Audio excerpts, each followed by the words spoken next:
skills are not working because they live for likes. It's all a make-believe world, but they love living in a bubble. Stay scrolling and reading all the BS you type just for attention. A couple shares or a mention is meaningless, but it's like nobody wanna deal with real life. I spit that real life, say what's on my mind. I will not pander to the climate of the deaf, dumb and blind. Never dumbing down my bars, only realness in the lines. You will only hear the honesty and passion in my rhymes. I'm staying connected cause I perfected my art form. This show I directed, calm and collected, rated, respected, stayed on course and never deflected. Flow like electric, I'm gonna set this off, no apology. I move metric, yeah man, I'm still moving imperial. My techers are moving hectic.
What is up, everyone? Welcome to yet another amazing night of Collegiate Star League action. We've got some pretty hot series tonight, but Carlton, how are you, my friend? Ricky, I am doing fantastic, as I always am. I'm doing just as well as I believe these series are going to be. Oh, First up, though, let me tell you, Georgia Tech, Longhorns. What does that say to you? Because to me, that says a good series. Oh, it's going to be a good series. Both these teams have a pretty heavy legacy in CSL. I think they've made playoffs every single year. I want to say UT Austin last year made a pretty crazy run into the playoffs bracket, and Georgia Tech did as well. So this might Well, be. that's happening again this year, but unfortunately, they are facing each other in a best-of-1 lower bracket series. Loser goes home. Loser does go home. I mean, this is going to be crazy. I don't know which one's going to win, but I have friends on both teams, so I'm pretty impartial here. Pretty impartial, we'll say. Right. I'm rooting for both. A game we can watch to figure out who's going to go home and who's going to continue on towards the plan invite. Yeah. At the end of the day, I just want to see some good Dota, and I want to see someone lose. Jesus. That's what I'm here to see. Best of 1, single elimination. You don't want to go home. Don't go to the lower bracket. This is true. Well, let's not wait any longer then. Let's go ahead. We'll be jumping into game number 1 here in just a moment, but I don't know why I said game number 1. The only game of the series. But don't forget, there is a second series coming up after this. So if you thought this was, going to be a short stream, you got another thing coming. We got 2 super hype series. 2 bests of 1, meaning 2 teams are going home. 2 teams going home. 4 enter. Out 2 the whole leave. year until tonight, where they get eliminated, and another 2 teams will win. My heart. Whatever. Can't take it. Let's do it, Ricky. All right, we'll be back in just a few moments. Don't go anywhere. We'll see you soon.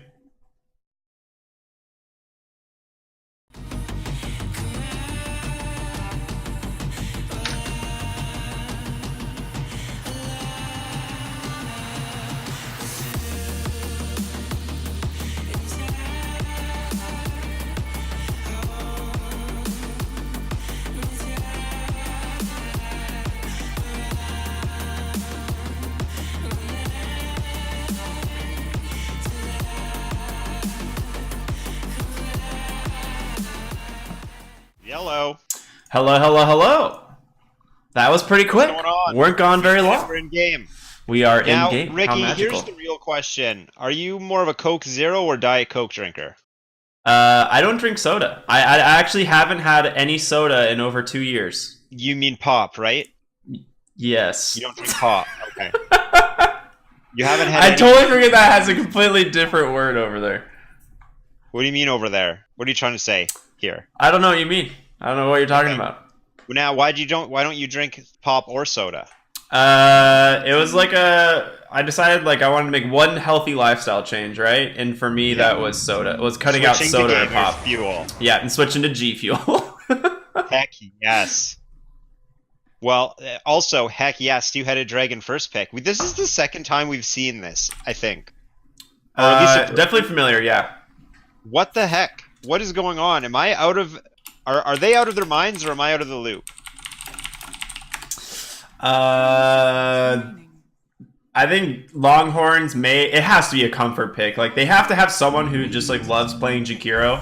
So much they need a first. Well, there's the second pushing support. Oh, double snap pick. I like it. Doom. Wow, these are really good picks. And not to mention Grimstroke still in the pool. So you still I think if you're UT Austin, you probably have to ban out the Grimstroke. UT Austin might take it, and then I feel like they have a very strange support duo. Yeah, Jakiro Grimstroke doesn't seem very good. It seems kind of funky. They have, it has a decent amount of magic damage between those heroes. But they're going to need some utility from their cores. Speaking of things totally in Captain's mode and super relevant, have you played Jakiro Mars? Mars is so much fun. But I'm saying, have you played it with a Jakiro on your team? Because that is some funny stuff. I've played with and against, and they do.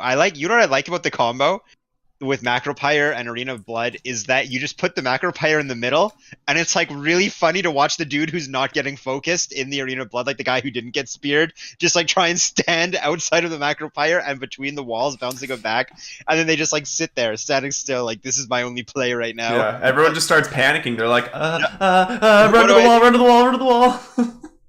It's crazy too, because Macropyre does such a small amount of damage, it almost feels like it heals you.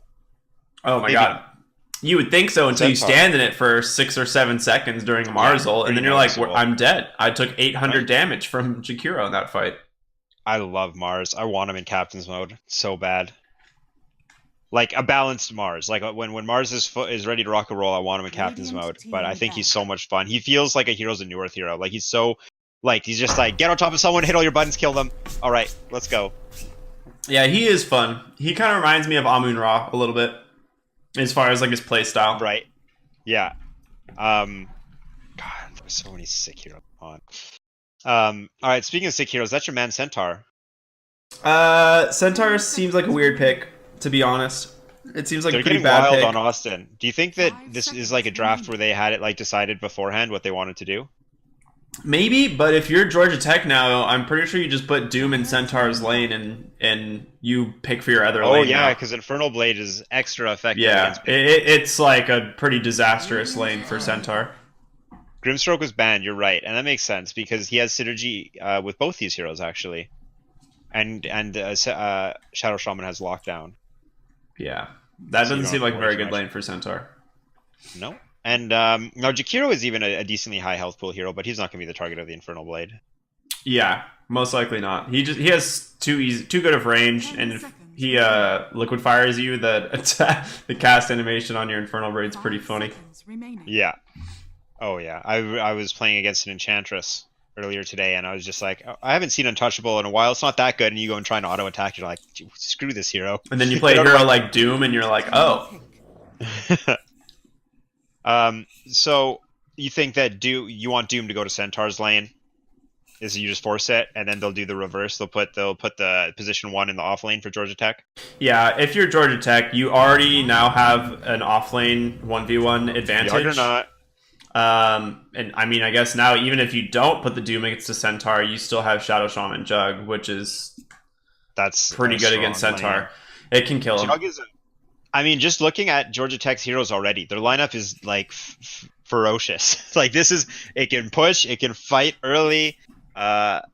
It's a good, like those are 3 really strong heroes, and that's not how I feel about Longhorns. Let's see what they do with their 3rd pick. But like, I like Centaur Jakiro. I'm like, why? Let's see what you got with it. By the way, Jakiro doesn't flap his wings in the picking, like when he's just sitting there. Yeah, he's just riding the current, you know. He gets it. He's also patting Centaur on the head. That's actually really good teamwork coming up Yeah. from the Austin Longhorns. That's the type of teamwork we'd expect to see from a playoff contender. Yeah, you know, teamwork very important when it comes to any game, especially a game like Dota. Oh, he does flap. Okay, good. Jakiro's not defying physics or gravity or both.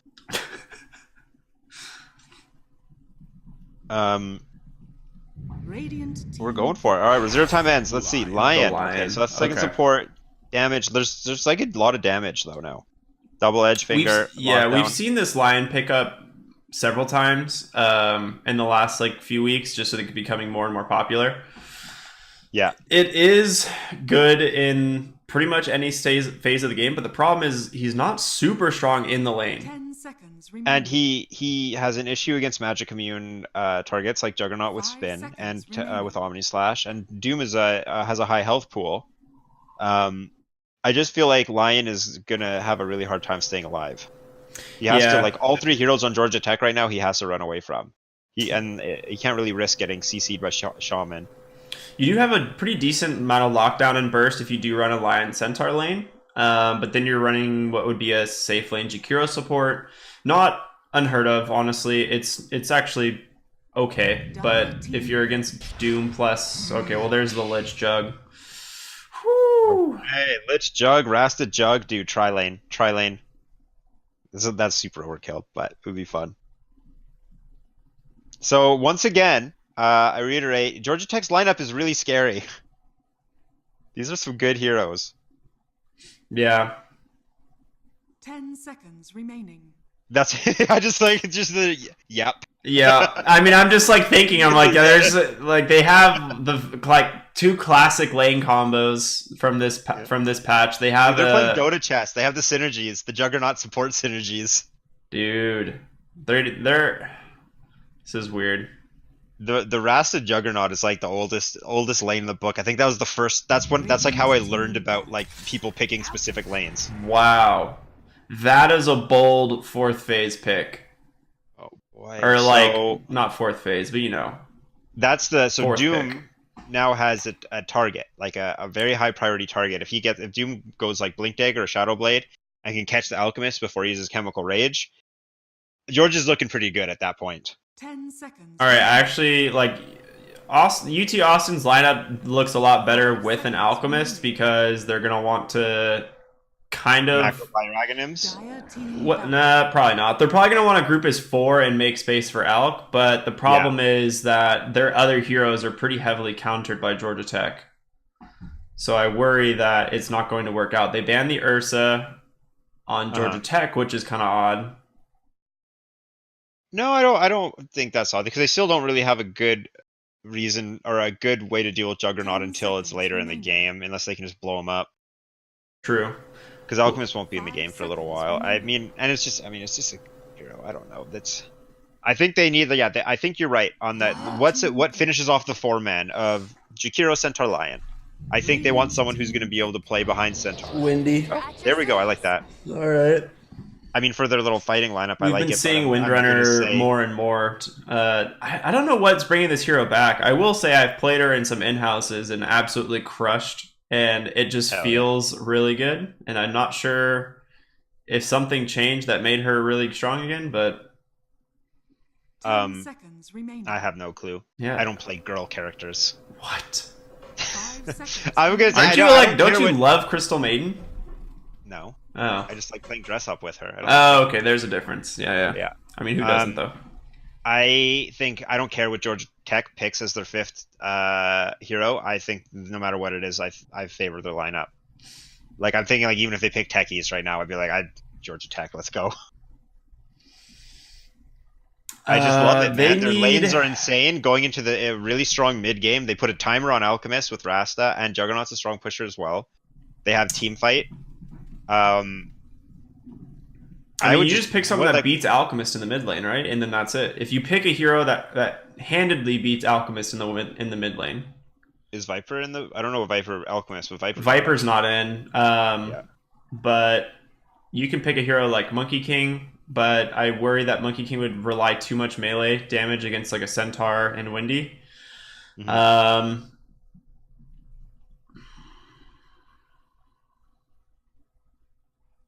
What about? But Lena Ban was really good. Mm-hmm. Well, it's something that can survive getting jumped on, but is also going to help Juggernaut in the fight because Doom is essentially Doom. So someone that's going to help Juggernaut output damage, but also is not afraid to get focused. I mean, do you not go Kunkka? Would Kunkka not like? I feel like Kunkka would be a pick. It's triple melee, but I mean he's not in like the same style of melee as even Doom isn't like someone like let's go, let me go stand on this dude. Yeah, it's not as much as a Monkey King type of melee where Monkey King is all in. Kunkka is more of a Queen of Pain. Ooh, a killer. I mean that's fun. Pure burst damage, pretty good for dealing with Alchemist. Look how much damage they can output like in the initiation with Rasta, Lich, Queen of Pain, not even counting Doom or Juggernaut. When all those 3 heroes get in range of someone, like they're gonna delete the Alchemist.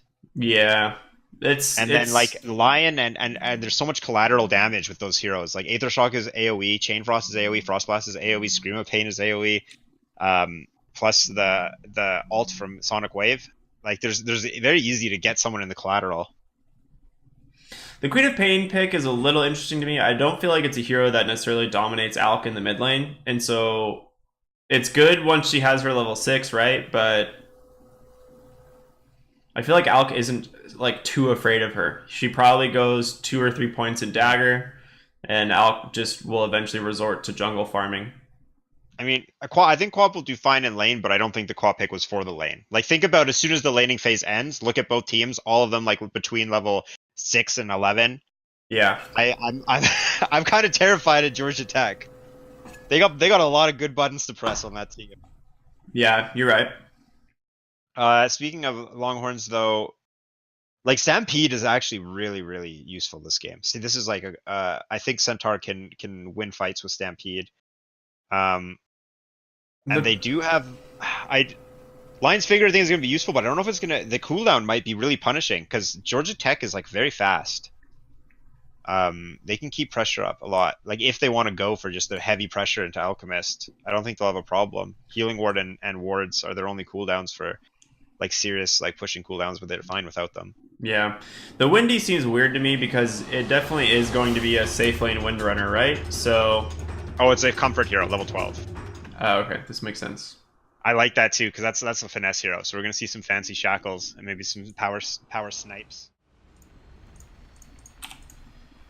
All right, well, I'll go ahead and introduce the side of do Georgia it. Tech, the team that you feel like has a pretty solid draft Their advantage. draft so beautiful. Like this is a work of art, man. Oh, and an immediate fun. pause. The immediate pause. That's always how it goes. Well, I mean, okay. I've been talking a lot about Georgia Tech. I like the Juggernaut Rasta Lich. I don't care what you do. That's a great lane. You're right. They're gonna send, or they're expecting the Centaur to go. Yeah. They're sending Doom bottom. Oh, they actually are tri-laning. That's sick. All right. So what's going into the tri-lane? Wind Ranger. I mean, the Longhorns tri-lane isn't bad, but they're fighting into spin. And that's just like spin is just like one of the best spells. It's so reliable. Like, not only does it to do an insane amount of damage, it does it in AoE, and it makes Juggernaut immune to magic. Mm-hmm. Yeah, this top lane is going to be pretty good are for them. Ranged. I mean, we talked about this in draft, right? The Centaur versus Doom matchup, very heavily favored to Doom, and he should be able to just farm that lane fairly easily. And now you get this incredibly aggressive, very strong tri-lane that, even if it's against a Windrunner or Wind Ranger, it's still not even the best matchup for her because there's still so much magic and so much lockdown that she can't reliably get Windrun off to survive.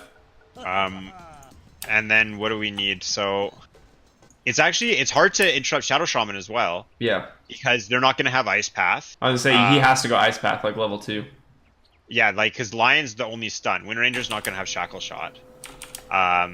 So Lion has to be... Lion. God, this is very difficult. Well, I'll go ahead and introduce It's going to be fun. Yeah, Georgia Tech real quick because we're finally underway. So we got Bartlett playing his Queen of Pain, a hero that he's very familiar with. Jake going to be playing Doom. We've got Lendon Toke, the one and only, playing Juggernaut. Mole going to be playing Shadow Shaman, and last but not least, Disciple Genuine playing Lich. Let me tell you about the Longhorns. Maximo will be playing Lion. The two-headed dragon himself is going to be played by Hydro SK, the greedy farmer with the gauntlet, by the way, cosmetic. Alchemist. Centaur with a big ol' axe and a big ol' heart is going to be bottom, being played by Merman. And Mio, the comfort pick Wind Ranger, level 12 gold, looking for some fancy plays, who already has Boots, Wand, Mithril Hammer, Javelin queued up. Top lane, we're seeing some action at the Bounty Rune. Lich is going to scout it out with his body. Jakiro and Wind Ranger put some damage on him, dropping him to half, but the rune contest is going to be difficult because you go in melee range with Juggernaut, you go in melee range with Juggernaut, and you're going to get spun by Juggernaut, and then it looks like you might get first blood by Juggernaut. That's a bounty rune. I'm surprised Mole didn't even, like, he doesn't even need to level anything, which is funny. I like that. Yeah, he still doesn't have the skill point spent. He's like, maybe I'll go Aether Shock and just go harass Alch mid. Who knows? Oh yeah. That's exactly what he's doing. Dude, look at his item build too. This is the item build. What's up? I got 140 damage spell at level 1. How you doing? Yeah, this is funny. Oh, let's get the. Or is he just doing a drive-by? I don't know. Drive-by. Hey, he's just doing a drive-by head bot. They want to make sure Doom gets something. Because you can't leave the Centaur alone, I guess. They want to make sure Centaur secures some farm. Yeah, Maximo being bottom is a must. You can't put Centaur 1v1 against Doom, and so what's going to happen is this dual lane once Shaman gets here, should favor Georgia Tech, and then they may end up getting the dual lane eventually. Well, Shadow Shaman's kind of weak in this lane, because Shackles is gonna be, again, now they have 2 stuns that they will actually be leveling. Yeah, Shackle's not very useful, but he trades pretty well still. Yeah, and he does hit a lot of damage, doing a lot of damage with Aether Shock as well. What do you think about leaving Doom solo? I think they will once he gets level 3. Lane. Once he has level 3, I'm expecting them to leave him solo. He'll have 1 point Infernal Blade, 2 in Devour, and he'll probably try and find a decent creep in the jungle. Yeah, Satyr. It's the Dark Troll. The Dark Troll Summoner. First time we've seen that one. Yeah. Already Infernal Blade's ticking down on Centaur. Is there any? Alright, they have a Satyr next to their safe lane mid tower, or their hard camp in the mid lane, so he could honestly like TP out for it and go get it, but that seems a little much. Yeah, but I guess he could. Well, Yeah. 2 minutes are up. There's a haste rune top. Let's check in. What's mid lane looking like? The Co-op versus Alchemist, two heroes that have a great time hitting creeps. Yeah, she's just going the max dagger, pretty much as expected. Yeah. He will still farm on Elk, like he will still find farm, Yeah. but Queen of Pain actually dominating 9 and 3. 10 and 3, baby, but that's Oh, actually a kill another for kill. Mole. And the Shackle is up on Lion. Infernal Blade going to not actually come out because Doom is a fish. Because Doom is a fish. I mean, gosh, I tell it like I see it. Little supports doing a battle top. Lich versus Jakiro. It's very difficult to fight Jakiro like that because 2 spells have attack speed reduction. Yeah. Luckily, Lich has a decent amount of magic damage, but he can't Yeah, win actually, this fight. spin going on Wind Ranger. She wind runs away. I like how the bird cosmetic flies when she goes into Wind Run. Yeah, that item is so freaking cool. Which one is that? The bow? Or what is that? No, it was a like a rare drop. All right, well that's what happens when you pop Retaliate. You just get bonus damage and kill a Shadow Shaman. Yeah, he was hitting for 112 damage, 3 minutes in. Pretty difficult. Shadow Shaman sitting at 700 HP is not bad. Yeah, he's just. He even had boots level 1. How did that actually happen? Gets it. I did the double stun, I'm sure. He can't really fall too low. Alright, and he goes in, finds a lion. Gives him the shock. Well, so Alchemist is only at 8 CS right now with 2 points invested in Grievel's Greed. That is not ideal. No. Bartlett really happy. Oh, Shadow Shaman bottom gets stunned up number 1. Stun number 2 actually connects on Shadow Shaman and Doom. Mole getting very low. A good body block from Centaur might be enough. The Dark Troll Summoner net. Centaur's gonna walk away. And Doom just goes right back to lane, eats a creep, and gets a deny. No, he just walks away. London token in the top lane gets a kill with Blade Swings on the Fury dragon. and Lich. The classic Frost Shield Blade Fury. Yeah, that's like, what do? You just cry. You think about what you should spend your gold on before teleporting back to base after respawn. Yeah. Wait, did Jakiro try to TP out too? No, he's just Uh-oh. walking back though. He's walking it. Lich is TPing the tower. He's really scared of the level 4 Wind Ranger. Bounty rune top has not been collected yet. Lich is looking at it. Oh, there he is. Wait a second, it's still there? He doesn't get it. That's bizarre. Is it gonna get overridden? That would be They- an they have absolute 15 first. seconds. They have 15 seconds. They're not gonna get it. Okay, well, they might get a kill on Jakiro. The Chain Frost coming out. There's no spin on Juggernaut. Wind Ranger knows what she wants. She wants the bounty rune, but she's getting there too early. She has 2 seconds to kill. Goes for the Wind Run, stands on top of it. Juggernaut picks the rune up. Juggernaut's gonna collect the other one top. Lion's taking some damage bottom, but he's not in danger of dying unless we get a net and an Infernal Blade. Look out for the double Earth Spike. No, they're gonna change target to Centaur. And back out. All right. They really need to Lots be of damage, stacking no this kills. hard camp so that he can get a better creep spawn. I mean, the Summoner's working for him now, but he doesn't want to be spending mana on those spells. Lion taking some damage. They have a net, but they're not going to go for it. Aether Shock spam continuing.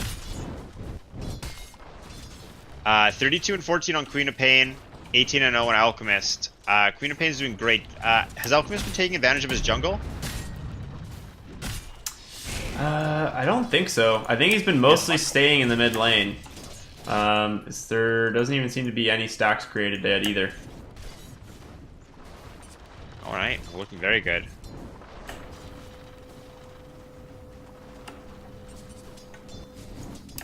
Ooh, Power Shock does not connect. Shrine going out for the Longhorn's bottom. So, Queen of Pain's having a great game. Juggernaut and Wind Ranger both finding farm. Doom and Centaur both finding farm. So Alchemist is... So the biggest difference right now is the Queen and Alchemist mid. Yeah. We might see some action bottom lane. Doom's out of mana. Lion's got the mana drain now. Doom's like not even too afraid anymore. He has so much health and so much regen between Devour that it's very difficult for them to try and find a kill. But unfortunately, if he can't Infernal Blade, he can't really win the lane. That is true. Top, there's a tower from Leffentoke with the chain or the Frost Shield. Juggernaut is taking tower damage, he taking a is full bit off wave more of than he can creeps. He chew. puts the healing ward in the trees. Slick move, a little bit out of the way, turning on a whole creep wave and 2 heroes. He has his attack speed slowed by liquid fire. Ooh! Wind run, power shot connecting on both. Lich is in danger, stunned up, and Mio showing us why they last picked him the Wind Ranger. Looking very good. Javelin in his stash. That's a big item for him. Yeah, that is a really good item to have on a Windy, because it's now as soon as he gets level 6, she can find a kill target. Right? You 100%. Do you pick Focus Fire up if you don't have the Javelin at level 6? Or do I think go you for still another do. spell? I think you can Still still have kill it. almost anyone with it.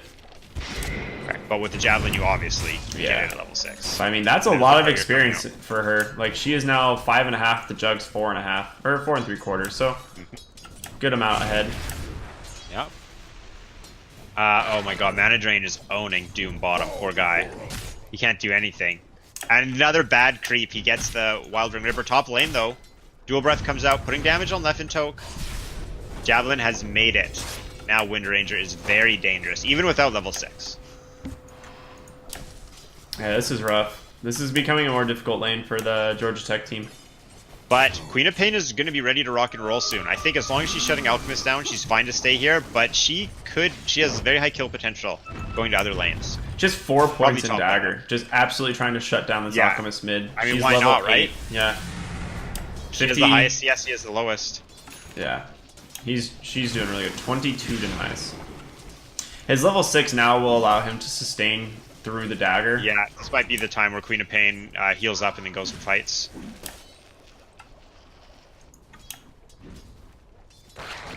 Bottom lane. Bottom Jake lane? No, it's keeps just another getting mana drain. keeps getting the mana drain. This fight comes out, miscommunication. There's gonna be no hoof stomp. Okay, Shrine up from Quap. Nope, she's just staying mid. Shrine up from the top lane supports. Getting a stack going. Question is, how many stacks does Alk have? So I see he has that one here, but is there Oh any my others? god, this is a huge one. Let's check out his net worth going into this. What's he looking at? 2,600? 26? Dire's middle tower is under attack. And we might actually see a fight stop. God, this is so good. Support show up. Uh-oh!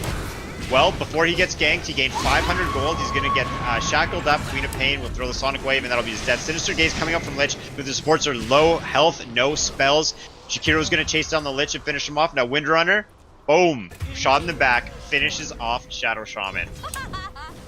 Overall, So- I mean, Alchemist hates that he's not farming right now. 2 kills are picked up by the Longhorns, but Alchemist did finish the stack and got 500 gold from it. Yeah, he still went like positive, right, from that exchange. Yeah. Despite him dying, it says he lost 120, like Top bounty 127 rune, gold. Shadow but- Shaman has found Mio.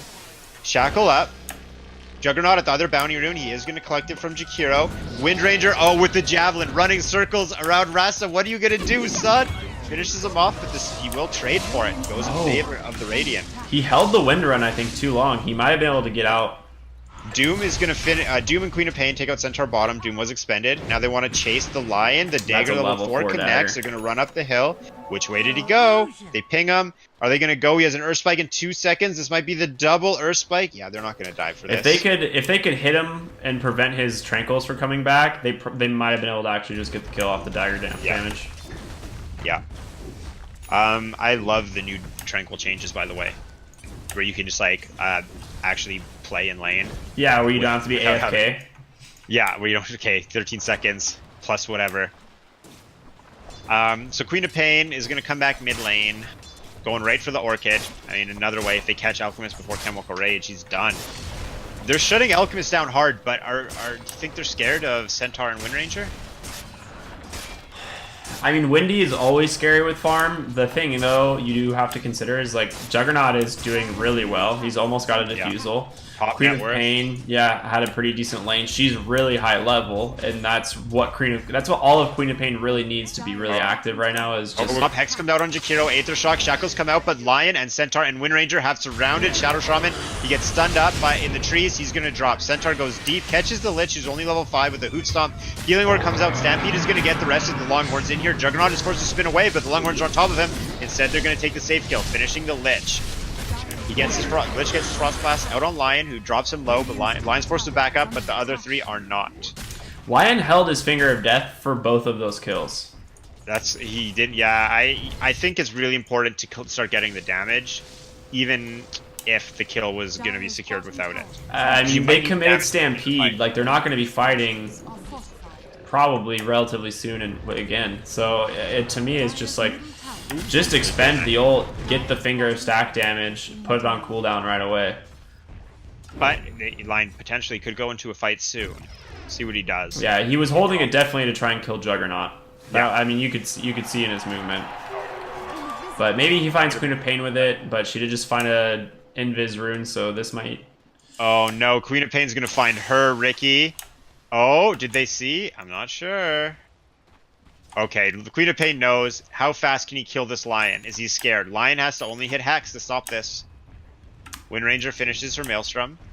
Queen of Pain wants to get an easier kill. Queen of Pain likes the Wind Ranger, I think. That's a bit easier to get, because you can avoid the Shackle. Yeah, and she's got Mole and... Oh, the pings. There which- she is. Oh, but she's TPing. well, they're Four just going heroes to turn into bottom a tower of push bottom. then. Trading T1 for T1. Doom will show up mid to slow the Alchemist down.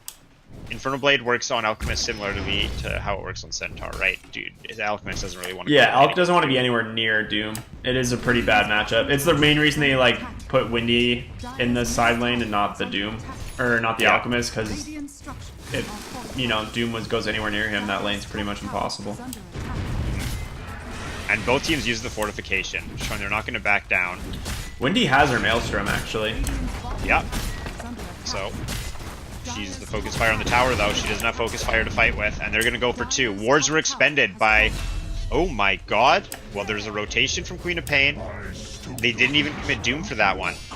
Shadow Shaman's here as well. Now, T2 bottom is getting pressured by 3 heroes. Tier 1 top is being pressured by only Juggernaut. Remember, Juggernaut can spin TP, so this is very easy for him, not dangerous. It looks like we're going to see the Tier 1 drop. Yeah, Merman can't be 4 anywhere near players this. here now. Fortification comes out, it's been reset. Tier 2 bottom taking a lot of damage. 2 Tier 1s and a Tier 2. I don't think the Tier 2 top will be lost, but the Tier 1 middle goes down. Tier 2 bottom for... Oh, we're going to see a teleport in from Juggernaut. Jakiro's going to scout it out. Might be Jakiro's death. Omni Slash. Nope, that was just an auto attack. Doesn't have it skilled. Glacier is going to finish off the Dragon. Queen of Pain has Blink in 5. Gets stunned by Lion. A teleport out from Wind Ranger. She is safe. Shackle online. He is definitely dead. Ooh, the Infernal Smash from Doom, finishing him off. That's nice, man. Well, they did... Oh, they didn't lose the Tier 2 bottom. That's awesome. So, two Tier 1s were taken for Georgia Tech. Longhorns gained 1, but they lost their Lion as well. And Alchemist died at the beginning of all that. Now, pings are coming out on Centaur. Bounty Rune will be collected by Georgia. Ooh, is that 4? Doom, Queen, Lich, Yeah, Queen. Queen Yeah. got both top. That's huge. If you're against an Alk team, getting those bounty runes is really big. It's 15 minutes into the game and he doesn't have Radiance. Tower is under attack. Alk would have liked his Radiance about 4 minutes ago. Doom could have built Radiance. Doom has a Vlad's though, meaning we're gonna see some 5-man. Alright, Centaur starts the fight off by getting hexed. Gonna hit the Stampede, gets everyone in. Omni Slash comes out on Wind Ranger, she's gonna wind walk it away. Shackles come out on the side, but it's not gonna be enough to slow down Centaur. On the other side, Doom goes down. Doom did not get his ult off. Windrunner finally dies to Juggernaut. Now we see Lion with no mana getting chased down by the Jug. Queen of Pain has shown up. A Sinister Gauge is going to control the Centaur. They want to go on Juggernaut. They're putting some damage on him, but they can't finish him off. Centaur teleports out. It's just 2 supports on the run. Georgia Tech will not be stopped here. Queen of Pain with the perfect blink on top of the line blocks his path. No way Wow. you're getting out of this one, son. Dude, Bartlett, dude, that was a great prediction. I mean, they saw him go into the trees initially, but... That was gorgeous. Yeah, really nice blink from him. Okay, and they're just going to take, or at least put some damage on this tower. Centaur does not want to try and defend this, does not have his Blink Dagger yet. Queen of Pain, or Wind Ranger has respawn level 8 on Wind Ranger, 12 on Quap, 11 on Juggernaut. She's a support. Well, she might go for the deny. Queen of Pain could punish her for this, though. Oh! Oh, she got it. She may be level 8, but she doesn't miss. That was nice. That was a great deny. Well, how's our Alchemist doing now? Radiance recipe. Still not not- the part of Radiance you want. Yeah, still not quite there. It's A lot of this comes down to the fact that there were really just no stacks created for this guy. Like he has played this game pretty much by himself trying to farm, and Alk really does need kind of someone to help enable him to farm. Would you say it's kind of like they picked Elk, but they didn't really run an Elk strat? Yeah. Yeah, that's like a good way to put it, I think. Ward's dropped in Roche, by the way. Yeah, George is playing it safe, going for the Roshan before going for another objective, and they're even committing the wards. So I think that's really smart. Oh, they're scanning and they're going for it. They're ahead, but they're not so far ahead, they're unstoppable. And committing the wards means they can fight and they can take Roche. Here comes the Stampede, gonna set up the fight. Doom comes out immediately on Lion. He's dropping very low, but a great hoof stomp is going to lead to a kill on Shadow Shaman. Chain Frost comes out, Alchemist, Roshan, Centaur, Roshan, Alchemist. Finishes off the Alchemist on the backside. Roshan back to Centaur. Oh my god, the Longhorns have been deleted from the game. Windranger and Lion died, not even close to the pit, and Centaur, or rather Juggernaut with his sunglasses on, walks away from the fight into the pit and claims the Aegis of the Immortal. He didn't even have to use Omni Slash either, which is really big. He didn't even have to use Omni Slash either. Holy cow. Diffusal Yasha going for MKB. He's got a lot of swords, man. Yeah, I mean, why not just go like bunch of swords? You're the Blade Master. He is. I like it. It's working out for him. And I don't think he's even intimidated by Doom's large sword, even though it's on fire, because he does say to Sven that it's not the size of the sword, it's how you wield it. Life lessons, right? Oh my gosh, the Shackle comes out. Centaur might survive a few seconds after the Shackle ends with no Stampede. He's not going anywhere. Doesn't even get to cast Hoof Stomp before he's eliminated. Doom picks up that kill. Is Mole still sitting on the same 3 mangoes you started the game with? There's no way, right? He has been using so many mangoes. He loves them. I'm just like, every time I look at his inventory, he's just got a ton of mangoes, and I'm like, there's no way they're the same ones, but I really can't tell. Radiant's Bot tower just might go down to creeps. And it will. Radiant's bottom tower has fallen. Alright. Well, top T2 for the Longhorns is going to get pressured by Georgia Tech. Juggernaut's the only one showing. Wards are available. Doom and Sonic Wave are on cooldown. Sonic Wave 30, Doom 32. They'll come up about the same time. The whole time, the Longhorns are just in the jungle, looking for someone who is not there, as 4 players on Georgia Tech are behind, or top, including Juggernaut. Yeah, they just want to get this mid tower. Liquid Fire should be more than enough. Port's going to be used. Tier 1, yes. It's only a 7k gold, 6k gold lead right now for Georgia Tech, but they feel much stronger. Yeah, and I think a lot of that's because they have a 7k gold lead against a team with Alchemist. Doom's teleporting in mid. Another tower last hit from Windranger, and yeah, what the Alchemist is yeah. Queen of Pain gets found. Can they get this kill? No. Onto the ice no path. Spike. Stampede is going to come out, but it's going to be a retreat from the Longhorns. They want bounty runes and they want to run. They know what happens when they fight Georgia Tech. Alchemist needs more time to come online. He has Radiance, and that's going to accelerate his farm. Juggernaut actually Omni Slashed the Centaur, and Centaur used the Wind Run to get out of there. So barely lives. Is this Alchemist, you feel, have to go Aghanims for his team or fighting build? He can't afford to go Ags right now. There's no one that's... The only hero that's worth giving Aghanims at this very moment would be probably a Lion, just so you can fight more. Well, Windranger and Centaur are pretty good with Ags as well. Yeah, Windy is good. I would say Windy would be next, but she's a hero who can actually farm her Ags. You know, you think you just get Lion to all in on like Lion hitting a big finger, and that's the best way they're going to get any. I mean, it's going to give him a ton of damage. It kills 3 heroes on that team immediately. Yeah. You know, they're like there's 3 heroes on a team that are not very high health. So. All right. Well, we're going to see a siege. Juggernaut's up there with the healing ward and the Rasta wards, doing a lot of tower damage. It looks like Georgia Tech is not afraid to just let UT Longhorn slowly deal with the wards while they put damage in on the tower. The tower is now dropping to about a 5th HP. We're going to see a Hex on Juggernaut, followed up with an Ice Path. Focus fire from Windranger. Juggernaut's dropping low. Keep in mind he has the Aegis, and there's Lion collecting the kill. Lion has absolutely no mana and is forced to retreat. Juggernaut will be up in 1 second. I think he might just go for the tower and back out with a spin and a Frost Shield. Georgia Tech will claim the first tier 3 of the game and retreat, playing it safe, trading the Aegis. Shrines are now vulnerable. I mean, that's pretty worth it for the most part. Alk just picked up his Boots of Travel, so now this is the point where Alk can start split pushing and farming. The question is it too late, you know? They have decreased this gold lead. It's only 4,000 in favor of Georgia Tech. And that's just going to be coming down to the farm rate of an Alk, but you have a lot of structural damage already taken. And a lot of the map isn't available for Alchemist. Yeah. He's going for the... Because he's still, right, like, Radiance helps, but if you go Radiance, you want to get the Manta style. And you're gonna... I mean, it's still only a 5k gold lead, wow, but the Manta style is still not really, like, that's Alk's already to farm. It's not really the Alk's ready to fight item. Yeah. Alk's going to want to get another item after that and to start putting his build together to become active. Yeah, and Alk has to go Manta this game. He doesn't have a choice. He's against a Queen of Pain who also has Orchid, so there's no way that he can fight without it. Dire's top shrine is under attack. Another shrine going to be assaulted by Georgia Tech. Both shrines dropping. As you said, this is a big deal because it makes it very difficult for anyone to farm the jungle, especially an Alchemist, who's going to want to farm the jungle, rather, who especially wants to farm the jungle, because the teammates will not be able to teleport in and save him. Speaking of needing to be saved, Centaur gets dropped by Leadentoke's Omni Slash, another charge on his Arcana counter. Let me see, can you inspect how many he has? 97 Omni Slash kills. That is a lot of Omni Slash kills. I was expecting more, honestly. Ooh, great power shot connects. Comfort hero reminder wards up again. Yeah, I mean, this is nice. Just resetting on cooldowns. I love it. They don't have an Aegis this time, but just getting a melee Rax is a big deal. Chemical Huge Rage shackle. is out.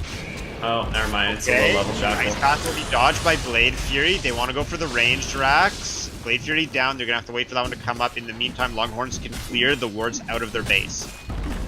Rax will go down anyway. Mole got it with the wards. The level disparity in this game: 16 Jug, or 16 Quap, 15 Jug, 14 Elk, but 13 on Doom, and then Core Wind Ranger 12 and Core Centaur 10. Level 10 Core Centaurs behind the 11 on Jakiro and Lich, who are both supports. Yeah, ooh, they just smoked under a ward, so they have to know that they're coming. But they have a 10,000 experience lead currently right now. Yeah, Lion's gonna be the one caught out. It's a kill, but it's not really the one you want. Chunked by double damage Queen of Pain, but the kill's picked up by Lich. Shackle Shot will connect, but there's no follow-up. Dagger comes out on Wind Ranger, but it looks like she's safe, even though she gets blocked by the creeps a little bit, running into her base.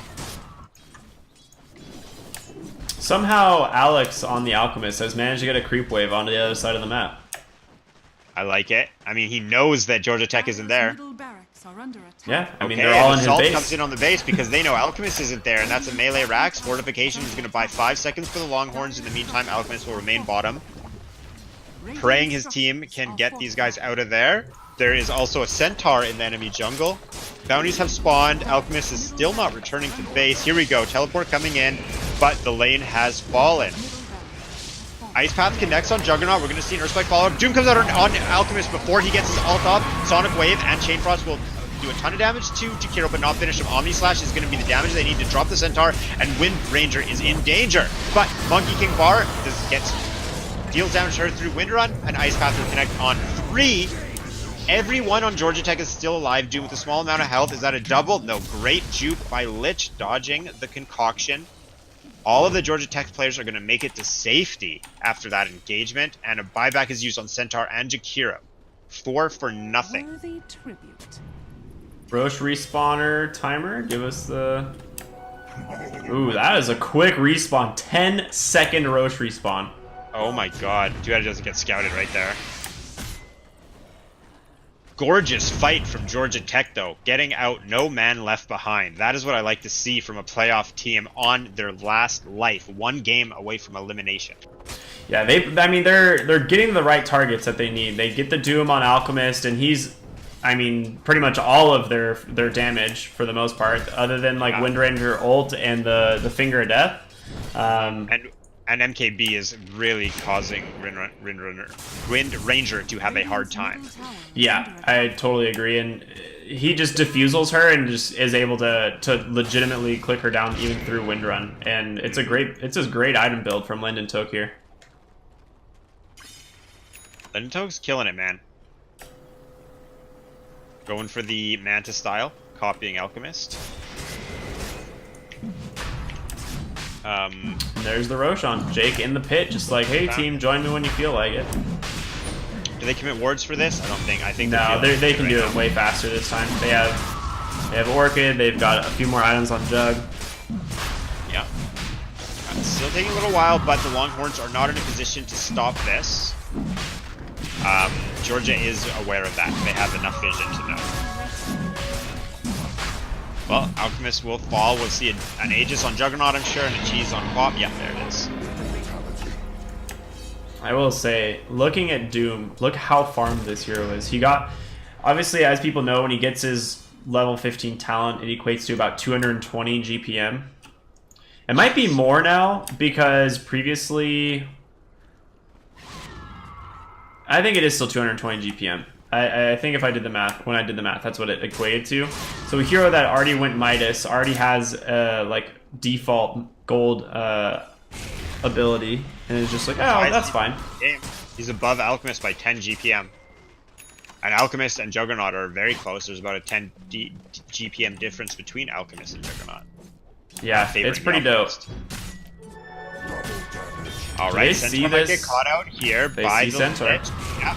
Blink in from Doom, Sinister Gaze, Dagger. There's a stolen stomp, and Juggernaut will claim the kill. Everyone helped out with that. That's a DD Jug coming in.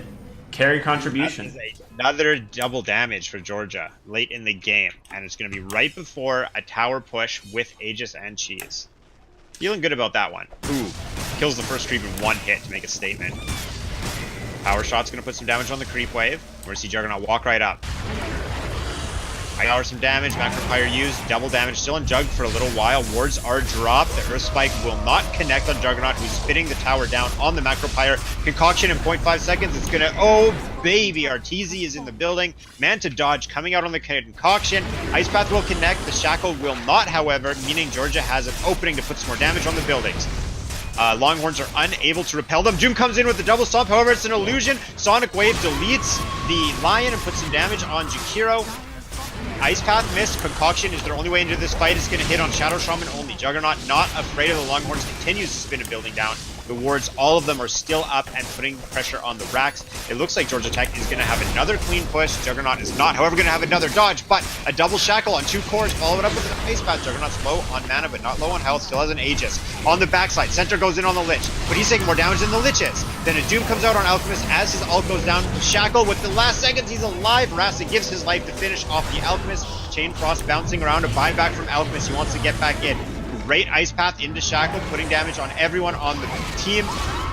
Oh my god, Sonic Wave, blink in. That is a big move from Bartlett. Look at his health, he's hardly taking damage. Just kidding, Wind Ranger has him in her sights, drops him low. Juggernaut's in the middle of the team, already expended the Aegis, but they cannot stop the spinning menace. The Concoction's gonna come out, drops him low. He's stunned in the middle of the team. Power Shot's gonna finish him. Just kidding, he does have the Aegis. Gotcha, Ricky. Now, Alchemist, going in. Shackle connects on Doom. Other Shackle connects on Lion. Lion dies, Doom doesn't. Wind Ranger runs to the fountain. Only one alive. Big play from Doom. Blink in and stomp in, but not enough damage to finish her off. Centaur comes in. Stomps on the Queen. Gives a double edge. There's no power shot to follow this up. Queen's gonna run. Hex comes out on Centaur. Gets shocked. They really wish they could have finished the Queen there. Juggernaut and Doom are the quintessential objective-based gamers, moving top lane, putting some damage on the tower. Queen of Pain's level 20 talent is so much fun. AoE Shadow Strike. You think that that's really the play this game, or do you think she's just having fun? Whoa! Big stun. Connecting on 3, missing the Lich. Frost Blast, Silence.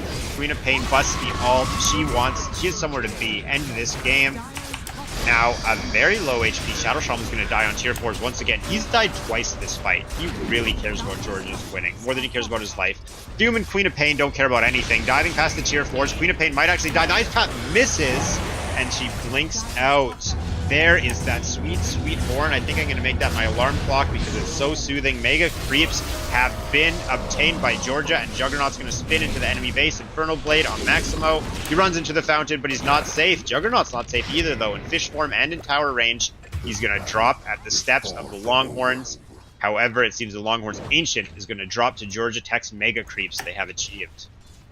What a wild push, Ricky. What's going on? I mean, this is Georgia Tech just styling, knowing that they are so much stronger. 21,000 They're gold looking lead good. against an Alk strat. I mean, Look at Doom right now. Is he lagging? hold on, let me. There it is. Oh, okay. That was a really long. Yeah, I'm pass sure time that on was probably just some latency probably issues just there. some client side issues. Well, we're gonna see defense from the Longhorns. They think they have what it takes. Now, what are the items you need to get to deal with mega creeps, and do they have any? There doesn't seem to be much of an answer. I mean, you have Windrunner and Alchemist, right? Two heroes that are pretty good at clearing megas, but you're going against a team that has a Shadow Shaman. Third Roche will be coming up in about 3 minutes, probably. And that one's going to have refreshers, so I don't know how you would prevent this game getting closed out, essentially. But in general, against mega creeps, though, what is the game plan? What would you recommend? Against Mega Creeps, your game plan is usually rely on your team fight and your ability to just hold lanes. You don't really want to have to... If any of your heroes get caught outside of the base, it usually means that you will lose the game. Yeah, unless you have buyback, which you don't want to spend on getting picked off. Yeah, because you need to have your 2 sets of lives for the next fight. Actually, well, speaking of people getting caught outside the base... Centaur looks like he might drop. Sonic Wave's going to connect on 3. Lion and Centaur are low. Greaves come out. Lion's going to die. Ice Path connects on Doom and on Queen, though. They're still going to push. Juggernaut gets the Jakiro. Stampede is going to save the life of Jakiro, but... That shackle range! Omni Slash, baby! Mole is taking a lot of damage. Sinister Gaze on Lion. Oh no, Lion, don't go that way. That's the wrong team. Well, they found him. Doom's lagging again. They really need... Good thing it's only a best of 1, because going into game 2, issues like that could be game losing. Doom blinks in, hits the War Stomp. Doom on Alchemist, who's trying to channel Concoction. He's going to stun himself in Fountain. Chain Frost comes in. Jakiro, Centaur, Jakiro, Alchemist. Doom is tanking the wave, putting the aggro on the creeps is probably his best bet here. Sonic Wave has refresh, cast again. Alchemist is kicked out of his Fountain, evicted from the game. He's like, just this like isn't the your Longhorns have been evicted from the CSL, Ricky. Oh my gosh. That was a wild game, Ricky. I love that one. I mean, at the end of the day, I think we talked about it at the beginning of the game, right? It seemed just like a pretty substantial outdraft. The Alk pick was Georgia a little Tech, confusing to me. Georgia Tech's drafter did that with a brush in his or her hand. That was art. Yeah. I love this draft. It just felt every single hero that Georgia Tech picked, I'm just like, this is a good draft. They pick another hero, this is a good draft. They pick another hero, I'm liking this draft. Yep. I agree. And then the Alchemist. I think Alchemist strats are fun, as much as I hate playing against them, but it just didn't go Longhorn's way. And unfortunately, in a best of 1 series, I do really respect going for an Alchemist in a best of 1. You know, Georgia Tech's heart was racing. That's very stressful to play against. It's a ticking time It is. bomb, You're on a but clock, man. If you can't shut down the Alk in the early game, you don't get that lead. You get put back pretty far, and then suddenly it's like climbing Everest to try and win the game. So, but you do shut the Elk down in the early game, and 38-14. What was it? 27 net worth lead when the game finally completed, I believe. well, that's a big congratulations to Georgia Tech. Yeah, so we're gonna be going on a little bit of a break here as we get ready for the second series here tonight. Should be a good one. So don't go too far. We'll see y'all in just a few minutes. See you guys soon.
Oh my goodness, we are finally back.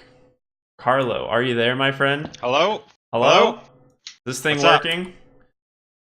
I don't I've been even waiting know. in anticipation to watch the Carlton Ravens, my own team. Every player on this team considers me their father, Ricky. True fact. Really? Wow, that's pretty Yes. cool. Very cool indeed. I respect them dearly.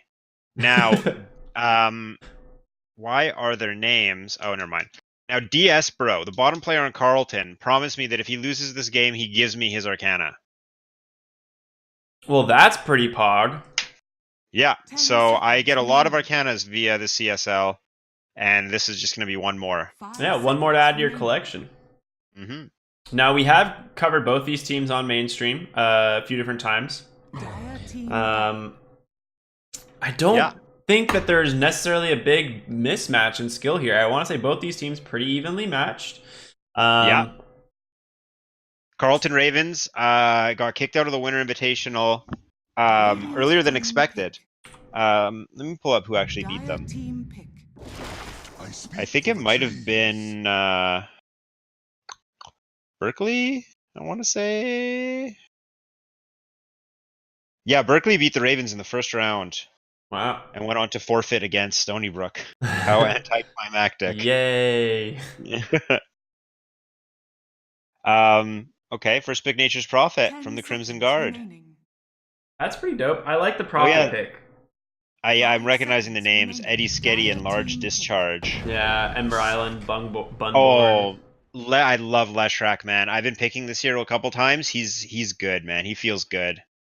He does feel really strong. I think like people are building him either magic and like just skipping edict, or there's just the straight edict and split earth build that I've been doing Edict and Split Earth, and I love it. just seems so strong. 10 seconds remaining. You can't leave him alone. You can play him as a core. You can play him as a support. I like him more as a core. 5 seconds He does work as a remaining. support. A lot of tower pressure. You can't leave him alone. But I just like him, and he reveals nothing. You could play him in literally every lane as any position, 1 through 5. That is true. Although look in for the second pick here. So both teams have push potential.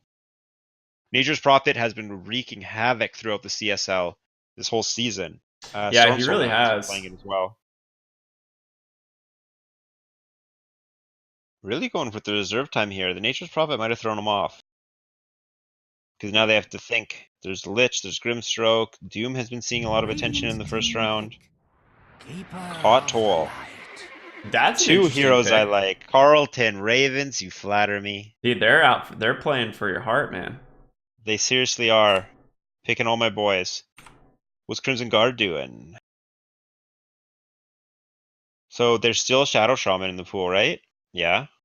That's a lot of pressure. 10 seconds remaining.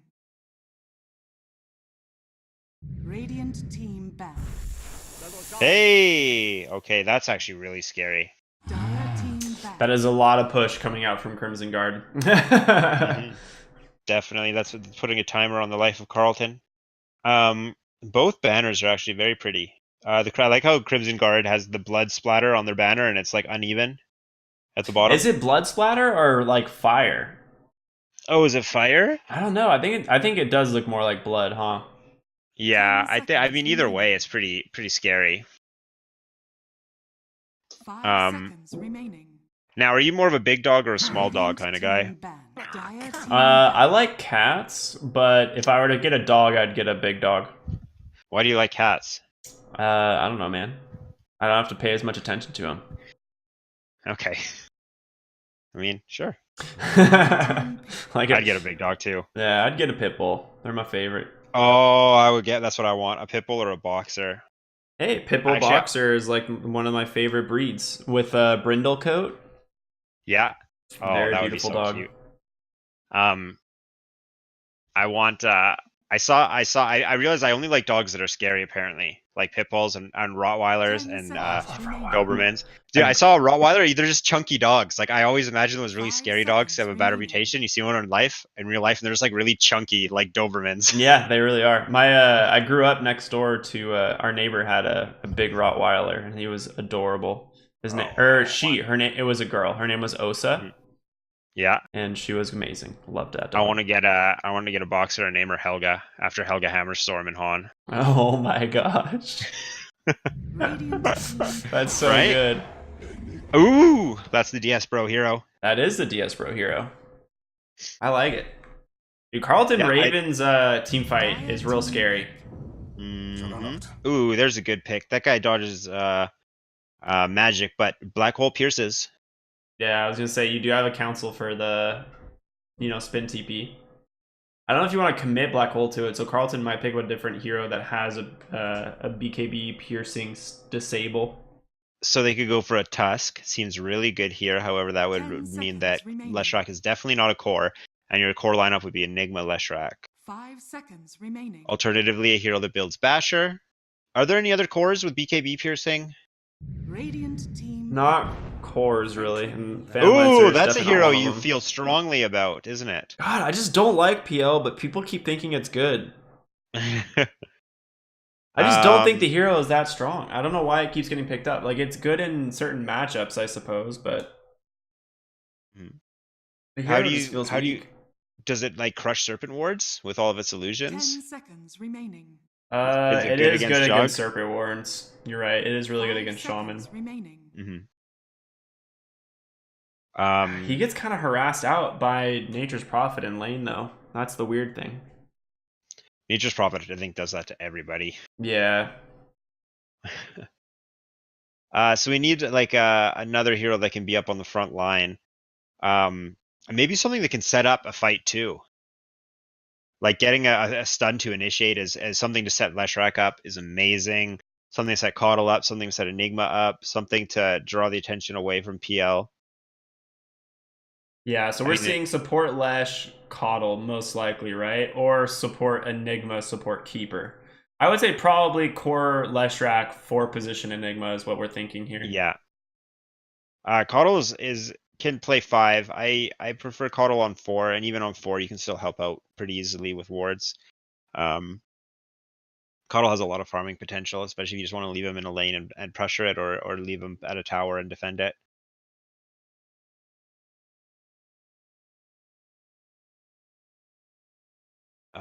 Enigma is so good right now with I mean Midas got nerfed, but Enigma has 150 gold at level 15. Yeah, it's Talent. really strong. Plus, he's It's like always good in lane because he can just deny creeps. Yeah. Yes, that is correct. Now, what do we want to see from Crimson Guard? So they actually have a really good draft. I talking so much about Carlton, who then picks the PL. Dire team banned. Crimson Guard's draft. Ooh, Brewmaster. So this is a hero that I really would like to see more of, but then I also kind of understand why I don't see it very often, and that's because it feels underwhelming. Yeah, he's good against Phantom Lancer for the most part in the lane phase. Phantom Lancer potentially can also, like, because the Purge will do damage to his illusions, but 10 seconds Phantom Lancer remaining. doesn't have the hardest time rebuilding his illusions. Obviously, Yeah. the Manta ones are important, 5 but seconds remaining. The thing is, that means we're dealing with a position 4 Nature's Prophet and a position 3 Brewmaster, so yeah, PL's and lane's going to be pretty hard. yeah. He does So have Keeper of the Brewmaster's Light, though. Yep. Keeper Coddle, that is the old school lineup from like TI3. And then the Coddle Wisp PL tri lane. Oh my god, get me out. Brewmaster, so Brewmaster wants to purge the illusions and throw the Enigma up into the air, I guess is his play. 5 seconds When he Yes, that would seem right. The Ember Spirit ban is so important. I think if Crimson Guard picked up the Ember Spirit for the mid lane, this game would probably be a disaster. that'd be so Radiant nice. team picked. They banned Tinker. I like it. Good ban. These mid lane heroes are really important. Carlton, I think, already has their draft is good. It's just really greedy. So if they can get away with it in the laning stage, they're set to do really well. But if you don't, you're going to get ran at by a very strong push heavy lineup. I like DP for 5 Crimson Guard. seconds remaining. Oh, I do too. I think Death Prophet would be amazing. Maybe what would you think about Dragon Knight? He's often picked in push lineups. I think Dragon Knight will have a hard time this game. but he does offer splash for PL as well.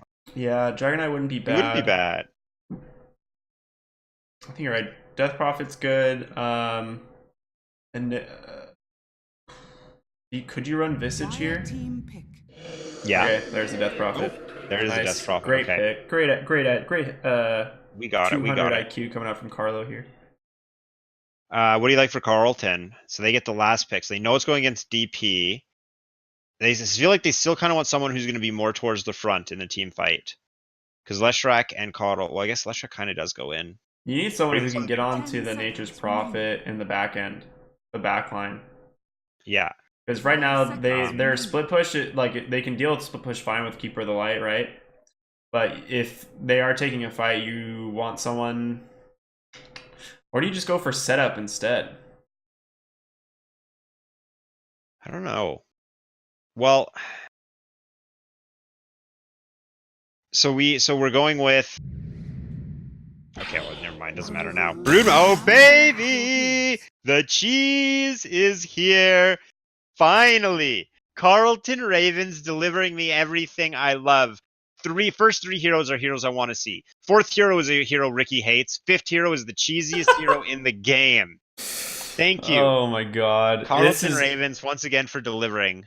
If Crimson Guard get thrown out on a Broodmother game, that is They're like scared, dude. You know their hearts are racing. they see that pick but all 5 of them just like hit their head on their desk like, oh my god. Oh, frick. I mean, Best Death of Prophet one, isn't terrible Broodmother. with dealing with Broodmother in the mid No. lane. Of all the mid heroes, she's not the worst.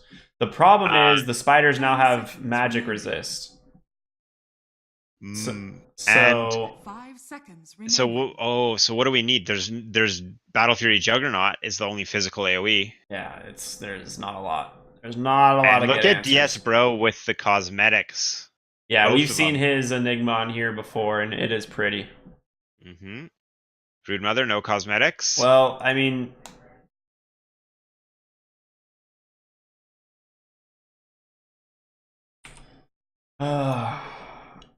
so I guess the question is, do you change lanes around if you're Crimson Guard, or do you keep the Death Prophet mid? Well, so Because the only other hero that can deal is with Broodmother, Brewmaster or is Fury on the 3? Do you think? Do you know who plays off lane for Crimson Guard? not Large Discharge. I'm pretty Large Discharge is the He's support. He's position 4. So Okay. Eddie Sketty would be off lane. Okay. I mean, those are the lanes I would expect from them. There's Brood. I guess Brood is probably pretty good against Soul Siphon because of her movement speed. But Yeah, I imagine it. um, I imagine they'll rotate Eddie to the mid lane on Brewmaster maybe, and send Death Okay. Prophet somewhere else. okay, well, let's see what they do with the Yeah, lanes. I mean, this'll this is be- the Brood. This is the Brood already, man. Already before the game started is just Prepare a mind for boggler. battle. What do you do? They have to pause, and figure out what you do, boys. They just picked Broodmother in a best of 1. Everyone, put your sweatbands on. Oh my gosh, this is crazy. DS Bro with that like absolutely gorgeous Enigma. Let's get a look at this. Astronomical price. Take a look at that. Only level 8, 6. All right, I'm gonna go and introduce the side of University of Alabama, the Crimson Guard. We've got Bunborn playing Juggernaut. We've got Ember Island Death Prophet going in the safe lane. So this is what we're gonna see. Eddie Sketty's Brewmaster going mid to deal with this Broodmother. We've got Large Discharge on this support Prophet, getting that Blightstone level 1, the way I love to see that hero played. And we've got Ong playing Shadow Shaman. Now you get the honors of introducing your boys. Let me introduce my boys, the Carlton Ravens. Zor will be playing support Leshrac. Next up, one of my favorite heroes of all time, Coddle, will be playing by Maltese. Very similar to Arteezy. I think he taught him a few tricks. The Cheester himself, Anne, will be going mid with the Spider. Looks like you're right, Ricky's going against the Brewmaster. PL, Ricky's favorite hero, is being played by Jade. And the man who is going to give me his Arcana if he loses this game, DS Bro, on a gorgeous Enigma in the bottom lane. 4 mango starting build. Dude, that's super dope. I like that build. I mean, all he needs to do is just demonic conversion constantly. So Very cool. And yeah, this seems better than trying to go for the Soul Ring Rush with the healing Ring of Regen. Ring of Regen starting build on Enigma always felt awkward to me. And 4 mangoes doesn't, is what I'm trying to say, I guess. 4 mangoes, 2 potions. To battle. Man, oh man. If you get hit by Malphus, you're gonna take a lot of damage to Eidolons and Diabolic Edict. yeah. Oh my gosh, Diabolic Edict with Malphus. Oh. Yeah. Now, I've played Caudle vs Shaman, and it's kind of annoying just because Shaman does so much damage. Caudle hates it. Yeah, the only thing you can do is try and outrange it. Bit of action. We're going to see an Illuminate on the rune. It will connect on both. Very good damage. 400 damage, I believe. 400 magic damage coming out. Bounty rune overall goes the favor of Crimson Guard.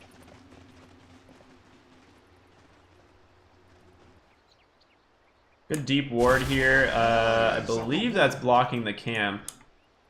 Yeah, it is. Yeah. It is. Okay. Now, Broodmother versus Panda. What's going on with this lane? It just Panda has some AoE to deal with the spiders. You have Clap, and that's pretty much the best thing you can have to deal with the spiders. He's also got good base stats and damage, so he can outlast hit the Broodmother, at least for the first few levels. And Drunken Brawler will offer dodge chance to all the attacks from the spiders too. I don't know. Cinder Brew is the reason that Brewmaster feels just rough to me. Cinder Brew does not feel like a very good spell. I love like the idea, like it's one of the coolest spells in the game, but it's like then you look at the numbers and you're like, this spell's kind of sucks. I haven't really played him since they changed it, so it's like I don't really have a concept of how it works. So yeah, you shoot a whole area, you cover a whole area. Chance on hit, you actually hit yourself instead, negating all outgoing damage. And then if you take damage equal, like 1 Thunderclap will proc it, it'll reset the duration of Cinder Brew and put a dot on you. However, the dot is extremely weak, the chance of attacking yourself is pretty low, and it's usually not a very big impact attacking yourself. Essentially, Brewmaster's kit at level, like, before level 6 just makes it so no one can really trade with him toe-to-toe very easily. Yeah. And we'll see here in the mid lane, he's got spiders out already. He thunderclapped them, and they're back to full health because of their magic resistant regen. So yeah, he can't actually do any. So this doesn't look like it's working too well then. If he can't kill them, if that's the reason why he went mid. He gets the little ones, so he didn't kill the big ones, the new ones. But okay, so that's fine then. Spider will scout out the rune. God, I'm just so happy we're seeing a Brewmaster, or a Broodmother rather. And DS Bro just farming the jungle. This is what he did last time that they did this. He would just retreat to that triangle camp, and he would take one of the range creeps and run the Eidolons over to the jungle. Ah, so he's the support then? Yeah. Okay. I'm just farming up with his Eidolons. Don't lose one, dude. Where you going? Okay. Yeah, this is the TI4 Zai right here. I love this. Yeah, definitely. Takes the range creep. Mine! Oh, he gets to deny gold as well. $10 for that. $10 whole? That's value. We haven't even talked about top lane. Well, Juggernaut Rasta should be getting kills. We're missing an Illuminate coming out from my boy Maltese. Throwing that one out in view. I mean, First blood hasn't been claimed yet. Look at the CS difference in top lane though. 14 and 10 versus 6 and 4. Come on, PL, getting worked. Well, the thing with this lane is they win through Spirit Lance, burning through all the regen. Spirit Lance spamming with Chakra. Caudle can secure range last hits, but when you're playing with PL on Caudle, I feel that your whole role is just Chakra Magic. It's one of the few lanes where you're actually just the mana bot and you're not really going for the Illuminate build. Interesting. Well, Yatsuba on the Broodmother. Oh, is he gonna find? Ooh, almost finds Square. He's lane cutting now because he doesn't want to be giving Brewmaster these Eidolons. And look at all the jungle he gets as well. He's gonna start farming very quickly. Goes, takes the creep wave. Oh my god.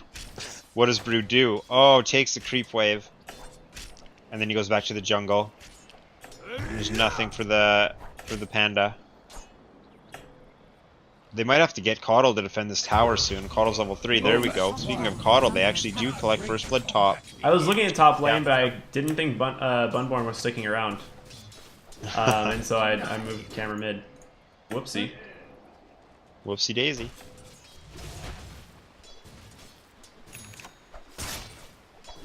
Now, Brew Master's not really having a problem with the creep wave. Yeah, he just needs to stay here and farm. He's fine with that. The worst thing you can do against a Broodmother is have her get objectives. Bot lane, actually, there's a big fight going on here. On top of the bounty rune, we're going to see 2 Soul Siphons come out from Death Prophet. She's going to finish off Leshrac on top of the bounty rune. Who got the bounties? It looks like Prophet did, so they got both of those. Looking good. Well, now we're slightly favoring Crimson Guard. Panda actually highest on CS, but that's including a couple spider kills. Yeah. Broodmother's going to start taking over. Let's look at net worth. CS is not going to be very helpful this game. Panda top on net worth too. Going very well for Panda. Now, are you more scared of a farm Panda or a farm Broodmother? It doesn't matter too much this game. The Brewmaster, like, he's going for a Midas, so he's not going to be fighting. He's not going to be super dangerous here for a little while. The big thing is, like, if he manages to get, like, an early Radiance, then it can be pretty bad for the Phantom Lancer, right? But I don't think he's going to. Looks like he's heading bot with his level 6, trying to see if he can find a kill. And in the meantime, Broodmother is going to put some pressure on the tower. Yeah, so this is exactly what we're saying. Like,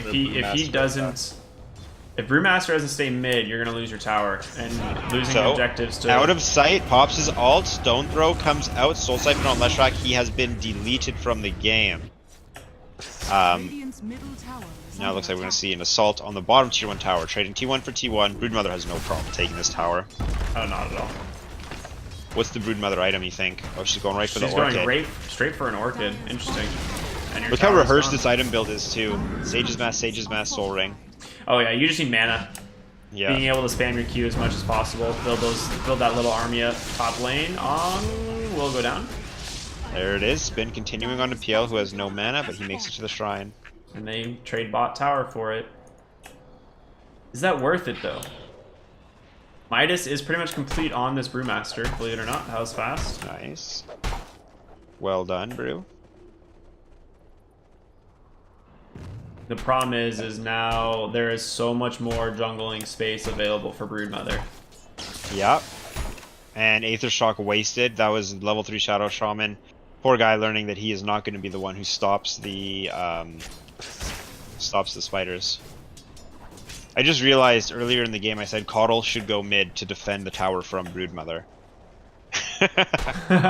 Thinking Caudle was on Crimson Guard. Yeah.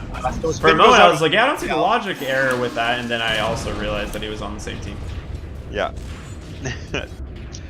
So we're gonna see some action. Top Shackle on PL, but Illuminate's gonna connect on 2. There's the Spirit Lance. Healing Ward is popped. There's no spin mana available for Juggernaut. PL returns to lane to try and hit a creep. A lot of damage coming out from both Jug and Shadow Shaman's auto attacks. Caudle needs to be careful. Caudle only with the Wind Lace for speed. Here comes the Ether Shock in 1. It's going to finish off Caudle. Boom, baby. What's going on? Return to the lane that they have won. However, speaking of lanes that are being won, Broodmother sitting behind the T2, farming the creep wave. Panda is stuck here. Panda cannot leave this. Like, he's just forced to watch Broodmother cut his wave, and Panda is stuck mid. Yeah, I would have liked Brewmaster to pick up either like a Vlad's or game froze, alright. Either like a Vlad's or I don't know, just like a couple clarities or raindrops, just something to give him mana regen to sustain like pushing this lane out, because he has to be able to push it out at like essentially the same speed that Broodmother does. And right now all he has is the Midas, so he is going to be farmed, but the problem is they don't really have, they're not really like I guess you said, he's locked in this lane and he has no ability to leave. Yeah, and then so he's locked in this lane until Broodmother gets strong enough where she can just kill him. Yeah, which he is very close to Orchid. Now, is that going to be enough though? Brewmaster's still quite tanky. With the spiders, if he has a good sized army, I think it is. All right, we get the pause reclaim. Now, there's only 8 minutes in the game, mind you. Does not feel like it. Top tower being pressured. Shadow Shaman, a great pushing hero, but not until level 6. Half health and no mana. He's going to back out. Fortification is used, and we're back to the Spirit Lance Chakra Magic combination. Nature's Prophet's showing up somewhere. Where did he go? Oh, he's just in Fountain. Okay. I heard him teleport out.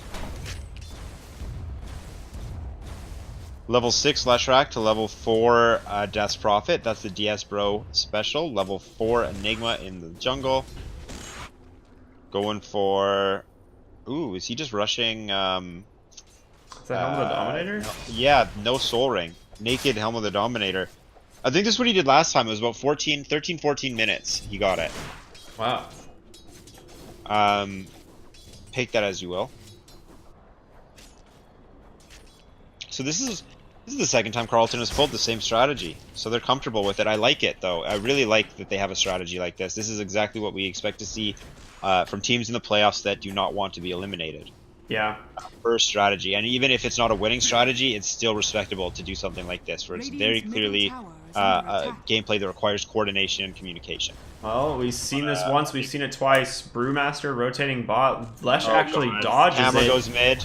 And now look at Broodmother. Camera goes. I see Brewmaster bottom, and camera goes mid on the tower. Bye bye. Okay, so what's Brew's farming the jungle right now, dude. You can't do that. You need to be killing, or you need to be defending your tower, my friend. They didn't even see the rotation of Brew over there. It's pretty much what happened, I guarantee, is Yatsuba in the mid lane saw the creeps hit the tower, and he's like, guys, Brewmaster's missing. I'm gonna go hit the tower. And so the Leshrac just barely dodged it. Uh-huh. Well, Brewmaster low HP, actually. Very low HP. Is he in trouble? No, he's going to use the Primal Split. They're going in on level 4 DS Bro. DS Bro has his Helm of the Dominator, but he's also at half HP. Nature's Prophet on the backside catches Leshrac. They're going to throw him into the air. They want to finish off DS Bro first. They really are looking for both these kills, trying to get as much value as they can. DS Bro dropping low, hurl Boulder, stunning him up. He will fall to the split.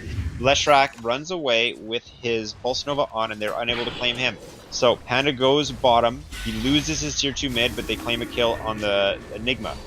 Now, diving mid, Juggernaut is forced to return to his base to defend his T3 prior to 11 minutes because Brewmother has climbed the steps with her army of spiders and is pressuring on the high ground. All it took was Panda going bottom for 2 minutes. Yeah, you got another tower, and now you have to be aware that you're tier 3 in the same situation. Level 6 Rasta needs to be very careful right now. He's stressing me out with how far. Okay, yeah, get off the webs.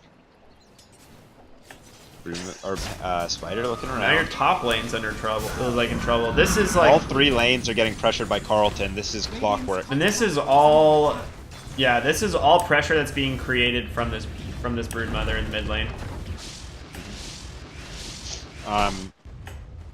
Yeah, Juggernaut's here, Panda's here. They both want to be farming, so this is they're not happy, or Crimson Guard is not happy to have 2 cores, position 1 and position 2, in the same lane. They're also not happy that all 3 towers are getting pressured. Top tower will fall. Top 4 and towers tower have fell. fallen. Yeah, bot and top fell at like the same time. They just drop wards mid on the shaman. They're like, we need to get a tower, guys. Yeah, we need something. Put us on the board. They had 1 melee creep make it through. I don't know how that happened, but that was kind of cool.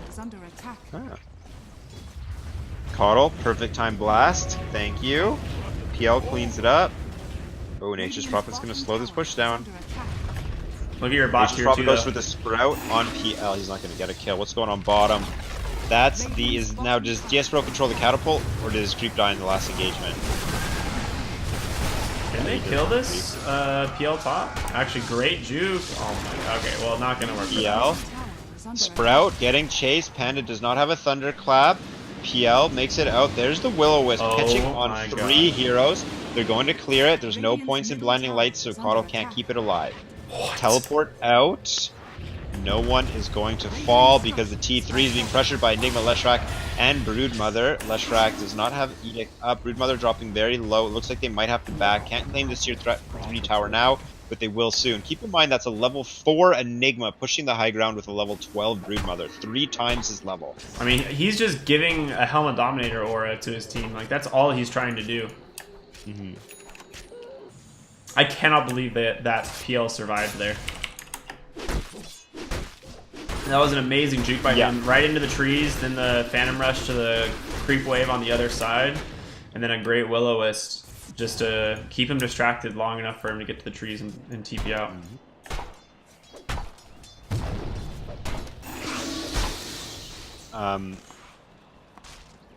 Broodmother just causing a lot of havoc.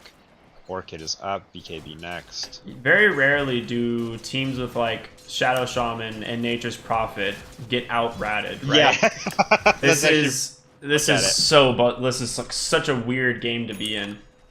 Yeah. Yeah, Death Prophet. Juggernaut's a great pusher too. Brewmaster can fight all the tower. Here's a Tomato Creep going mid, giving him that attack speed aura. Oh yeah, they used to be an armor aura. Oh no, never mind. Tomato, not Tornado. Okay, Furion gets orchided up. The spiders are chasing him. Forces rotation from DP. 2 cores are showing up to defend the barracks. Well, it looks like a very strange trade. Wards are committed top to take a tower. Tier 1 barracks is defended though. But Carlton's reach on this map, they have taken over the majority of it. Yeah, there's one tier 2 left in the top lane. Shrines are available if they decide to take a shrine soon. But I do like that Crimson Guard is still playing the game, right? Like, they're still taking objectives on their own time, like trying to get things done. The problem is at what point, if they make any mistake, does their base just crumble? Right? And Broodmother just gets left alone. Large discharge getting dope here. Out, Ping's coming out, doing a lot of damage. Juggernaut forced to TP. It's not going to be enough. The 2 remaining cores on Carlton. Oh no. Well, there's Panda. Broodmother just walks away. No black hole yet on DS Bro. Poor guy, level 5 right now. He's the aura. So one thing that's interesting is Brewmaster, I don't think, knows that you can purge all of the spiderlings and kill them. Since they are summons. Yeah, because they're summons. So he hasn't done it yet on his Brew ult, and so I'm wondering if he is unaware of that. I guess that's... oh boy. Oh my gosh. This game is looking really rough for He could get Crimson Guard now. Yeah, he would kill so many. How many is there? I guess we can't count. We don't have control. Unfortunate. Yeah, that would work very well. And that's the beauty of Dota, those intricate interactions that keep us all coming back, even after awful pub games and toxic people. Top There's lane fun Jade's things just like... going ham on Nature's Prophet and on Death Prophet on his own. He might have bit off more than he can chew, though. Scaring him out. No, he's fine. Got a defusal, he's just chilling. What is Broodmother going next? BKB, yep. Okay, I'm about it. He's just like, yeah, I just want to run at people and not get CC'd. Well, he already is diving into tier 4s. Yeah. So might as well get something to help him. BKB before level 6. Enigma's getting pinged so much. Hey bro, get level 6 please. Enigma is like, I'll get boots now, guys. Don't worry about it. Level 5, 16.5 minutes into the game. Manta on Jug. No Maelstrom, no Battle Fury. Yeah, there's a Broodmother with Orchid. Yeah, I guess that makes... then he's going for Maelstrom next. So as you say, the Brew is going to get the Radiance, which will help against not only PL, but also the spiders, but... oh, it might just be too late. Well... Juggernaut. Smacks Brood once. Carlton is just farming right now. They really need to get Black Hole. Nearing... Zor chasing this Nature's Prophet in the bot lane. He gets sprouted. That was a nice play. Backs out. Atos for Leshrac. That's fun. Yeah, that's really all he needs. Locks down Brewmaster if possible. Oh, okay, Brood. On top of a cliff. Yeah, do you see this? Yeah. Oh my god. Eats the tree. I like that. I like that. Oh, that's good. That's funny. Good play. That's fun to watch. It looked like he was getting hit with some bug spray, dude. That's what spiders do, you know, when you hit him with that. Yeah. Caudal placed a ward, and Shadow Shaman immediately dewarded it. I think it was complete fluke as well. Like, he just happened to be like, throw the sentry down. Oh, Caudal placed it right on the edge of range. Nice. Okay, BKB picked up on Brood. Atos picked up on Leshrac. 2 items on Carlton, looking very strong. Midas is what Enigma is going. DS Bro is a clown. That is bizarre to me. The Midas seems a little weird. He's just playing his own I guess he game, just wants to get to 6. level 15 to get his GPM talent. Yeah. What's his Trying to skill get the build? farm that he can. Alright, doesn't have any in Midnight Pulse. He's not allowed to destroy trees this game. A lot of times when I used to play Enigma, I played Enigma a lot back in the day. I usually would go 1-4-1. Oh, bottom lane, Death Prophet gets stunned up by the Zor. God, he just does so much damage. Yep. That's the Leshrac solo lane, level 13. Working well. Radiant's bottom tower Well, is under attack. more damage being put on tier 3s in the bottom lane. However, Carlton has just decided to take over the map. Oh Actually, god, Shadow Shaman. yeah, he's gone. He just in the wrong neighborhood, friend. Radiant's picked up though.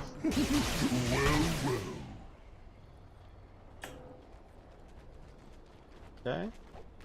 Brewmaster doing anything? Got his Radiance burn. Ooh, that's some good damage from the Radiance. Yeah, the Radiance is really good.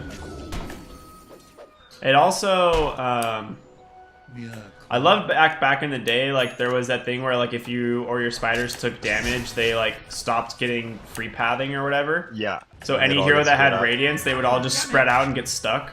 Yeah. That was the dumbest thing ever. Ooh, he might get some CS from this. Oh yeah, he's just chilling. Oh, gets There the we go. Oh, get him. Oh, got a couple. Oh, Really not very much gold. no. They're really not worth a lot. Nerf. Make them worth 100 gold each.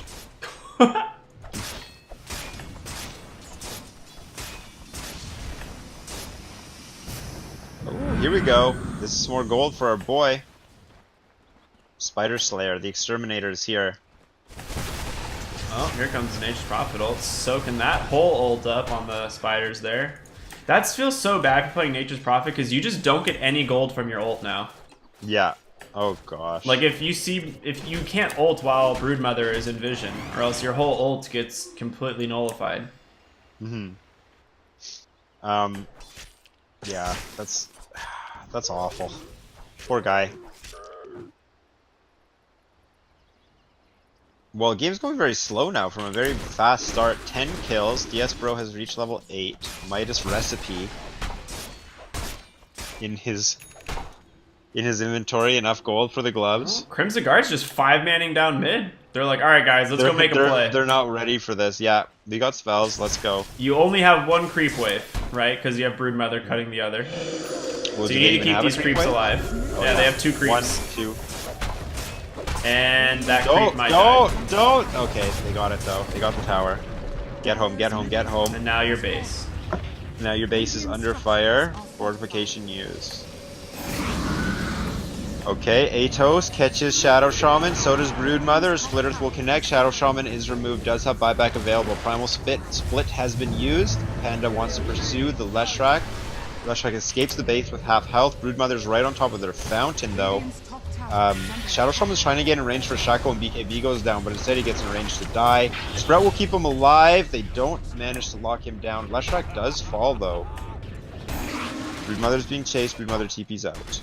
And PL in the top lane doing more rat. scanning. Another tier 3 down. They still haven't taken a single Rax though. They've only taken towers. It's all falling into place. Yeah, PL's been a real hassle. Going for Heart next.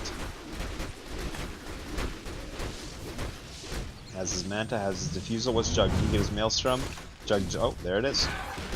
I don't know what Crimson Guard can do to come back from this. I really It's don't. so difficult to play against the Broodmother at this point. Yeah, you like they don't. It's not like it's just Broodmother too. There's also a Leshrac who can just push so hard in another lane. And then on top of it, you have a Coddle who can D-push super easily. So even if they do manage to get like 5 people down a lane, that you only have one creep wave, which you will have to just fort, and then it's going to die immediately after to keep her the light. Exactly. They can only make a move with fort. That's their tool, and unfortunately that tool is on a 5-minute cooldown. There's and that's the 5 Cinder minutes Bird. where Carlton runs the map. Oh my gosh, that was money. A lot of gold. That must have sounded so good.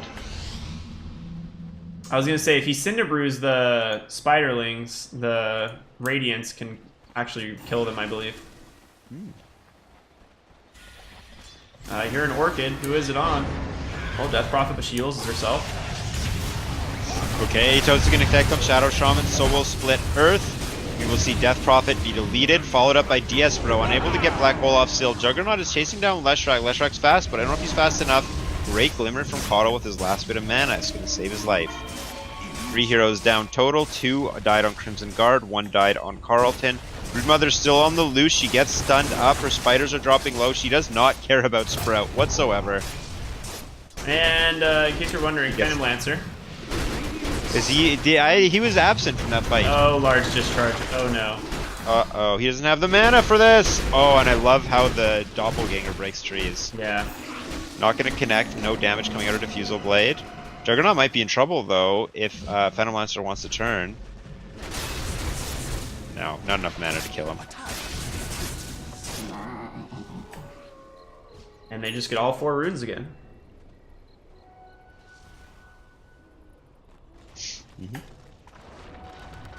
Well, Carlton taking control, taking out towers. There's only 1 tower left, bottom side, not at full health.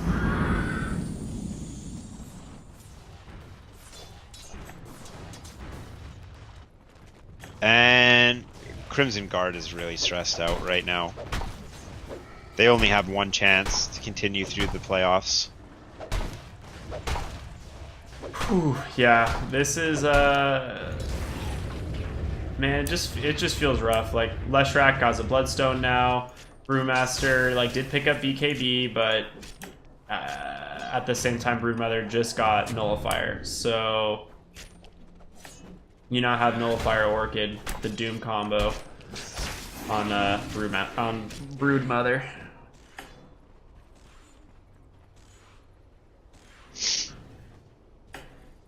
Well, yeah, and God, Carlton has just ran this map this whole time. Has DS Bro been doing anything? Oh yeah, he just went Midas and he's just still farming. I'm waiting for the black hole, Ricky. And yeah, it's like we keep being like, look at what PL's doing. Oh, hold on, we have a Hex on Leshrac. He gets shackled up. He's gonna die. This is looking good for Crimson Guard. Sprout comes out.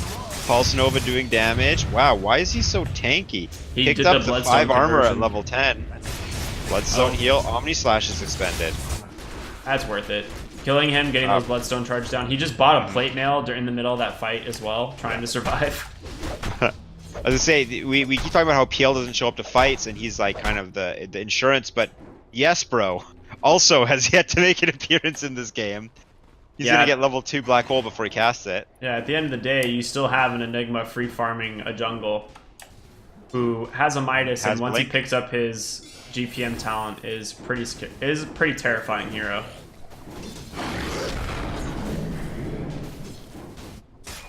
He actually handed Midas a small troll. He just wants gold. Weirdo.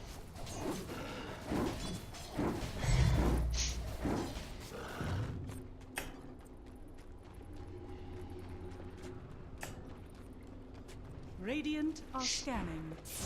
Okay. Keep it going. Radiant Courier, is it gonna survive here? Oh my gosh, spooky. Coddle chasing this thing down like it's the end of the world. He's not gonna find it. That was funny. Not quite a kill on the courier. 50 attacks we picked up on Brood level 20. Blinding Oh, light, God, but Caudle Caudle is is trapped. Ooh! That's the mid player on Panda, eliminating Caudle. But Broodmother might get a ranged Rax, dropping it low.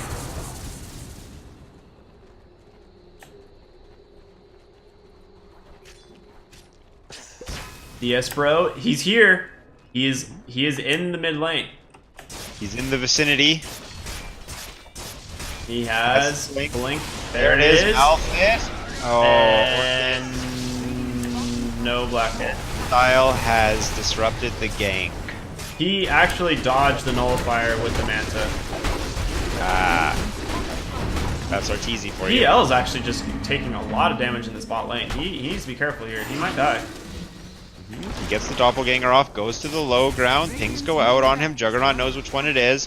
He's running, they're in the webs though. Where's the Broodmother? Juggernaut wants to get the Omni, unable to. Juggernaut holding onto a Mjolnir. Oh, no, Orchid Nature's catches out on Prophet. Nature's Prophet, he's been doomed. The Mjolnir's on him though, that's going to clean up the spider. Omni comes out, that's also going to clean up the spider, unfortunately. So Omni for Helm of the Dawn creep? Heart picked up on PL, he's back. Okay, okay. That's a pretty big item. Okay, need to start getting his illusions going, pushing up bottom lane. Top lane, range racks, gonna go. Okay, Leshrac, there's an Atos on Leshrac, Atos on Shadow Shaman, Silence on Leshrac, so gets to split out, Earth out, he's safe. Mid lane, range rack has also dropped. Bottom lane, going for the melee racks. Juggernaut shows his face, immediately loses his mana bar. They get him. Juggernaut has to heal up before he can return to this fight. All three melee Raxes are available. One range rack bottom still for Carlton to take, or for Crimson Guard to turn this game around in during their defense. Man, all three lanes are under so much pressure right This now. is an Atos top lane. We're going to see the Split Earth connect through a Hex. Shadow Shaman does not die right now, but now his bottom lane is getting pressured by PL. And mid lane still has Broodmother. Wards are actually committed mid. Alright, I think Carlton just ignores that lane.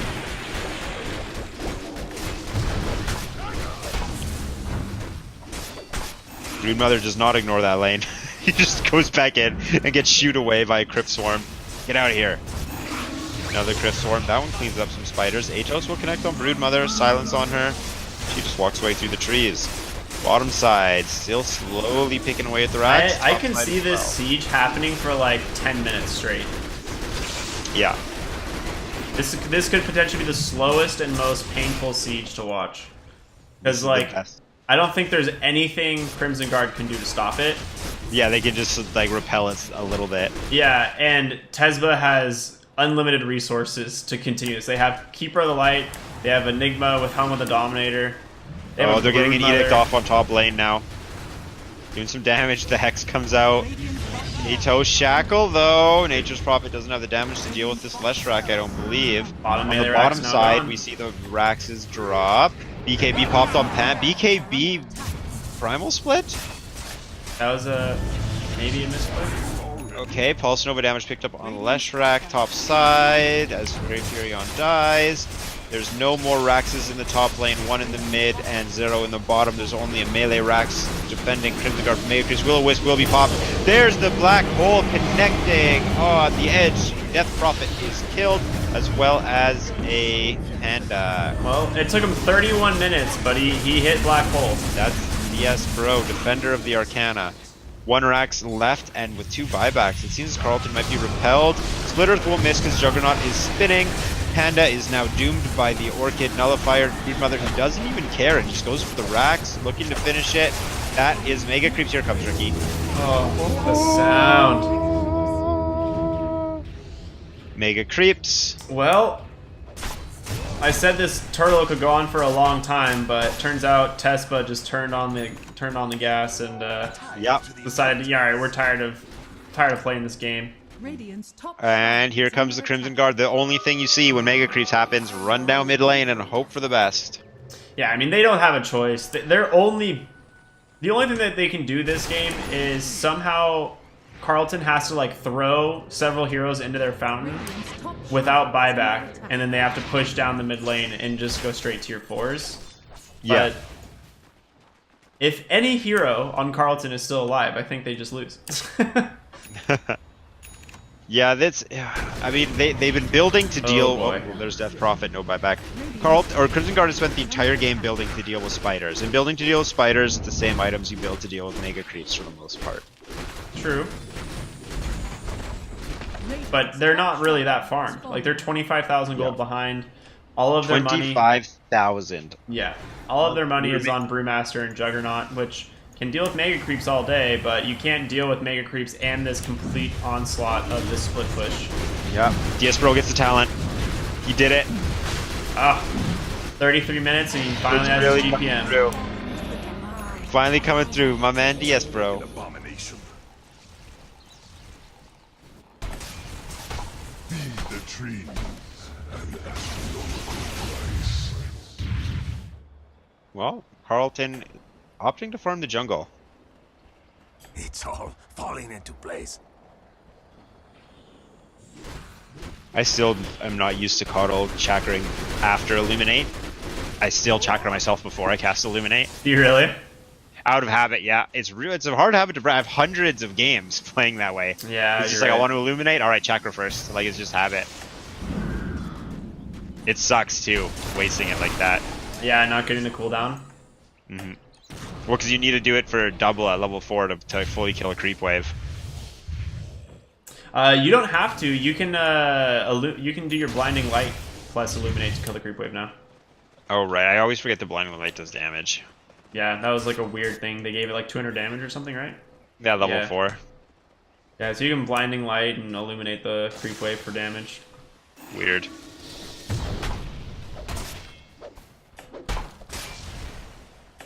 Well, for some reason, Carlton does not feel like they can end this game. They're like, guys, there's Smoke. only one objective left, so how do we split You will push be then? forever alone.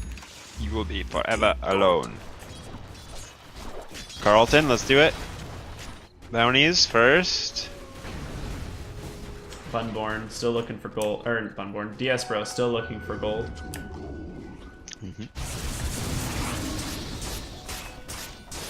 Bloodthorn picked up on Broodmother and he has 4,300 more gold. PL finished Butterfly. Zor has his Shiva's almost BKB. And now Enigma is the next one to start catching up on that gold train as he's only level 15 though.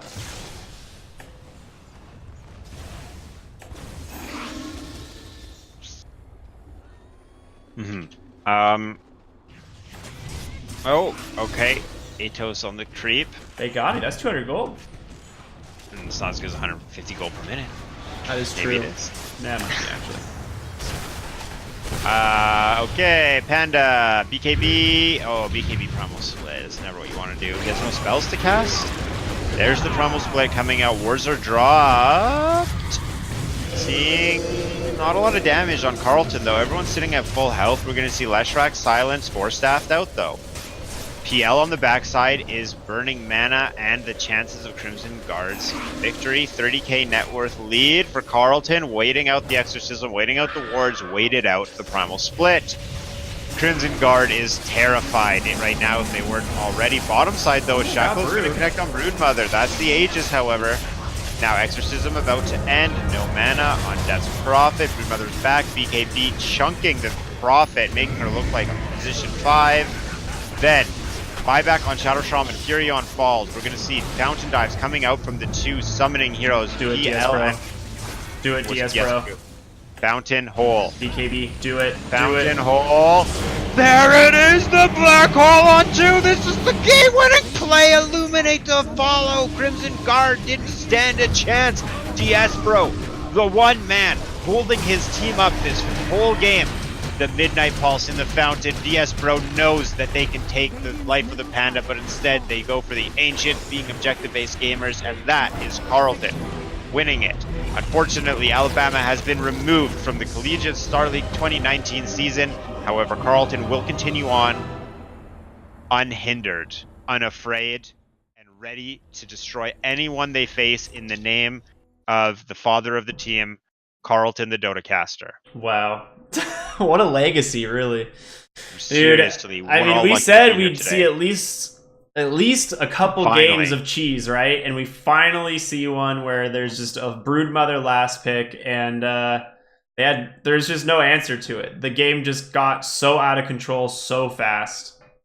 I said at the beginning of this week that if we were going to see cheese, it would be this week because this is 4 best of 1 series. Yep. And I can't say I have empathy for Crimson Guard, but I have some sympathy. I can imagine how terrifying it was going against this broodmother because it's kind of similar for me going, am I really not going to see a cheese?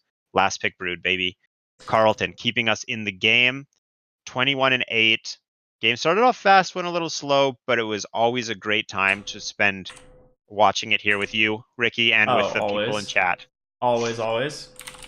So we're back to upper bracket next week, aren't we? Yeah, back to upper bracket next week. Should be a lot of fun, to be honest. We've got some pretty solid games coming. Upper bracket is terrifying. If dude. it wasn't at the start, it is terrifying now. Yeah, it is. SBU and Wolverines is going to be one heck of a match. And then like that's actually probably my favorite match right now in the upper bracket will be the SBU versus the Wolverines. That one's going to be insane. Yeah, there's just a lot of really good games in there, to be honest. Like I can't even. Mm-hmm. I mean, we'll see. We can even next week. That is true. We really can. Well, Ricky, before we go, you say it. Well, where can they find your beautiful face, Carlo? Well, find me on Twitter, CARLOLT01. Go there right now. I'll throw the link in chat. Twitter.ca/CARLOLT01. Follow me or Ben and Ricky. More importantly, if they go to my page and click follow, where can the retweets and the tags and the name that is in all of my tweets lead them, aka your social media? What is it? Where is it? Hit me with some deets. Similar to Carlo, you all can find me on Twitter, but at rcryptic, RKRYPTIC. You can also find me here on Twitch, where we cast some more collegiate games as well, and some other North American Dota. Try to have a lot of fun with it. But that's about it for tonight. Really, shout out to Carleton University taking the second series. Shout out to Carlo, the best caster in NA. And shout out to Collegiate Starly, the best place for collegiate esports, the place where we love to be, love to cast, and love to watch some Dota. So, and shout out to Ricky. Oh, wow. Thanks, man. Right? That's your beatboxing name. Oh, I'll write it down and copyright it pretty much right away. Tell me how you write that one down. I'd love to see it. Yeah, I'll work on it. Well, enjoy the rest of your night, everyone. Thank you all for tuning in, and that's it. Have a good night. Yeah, have a good night. Peace.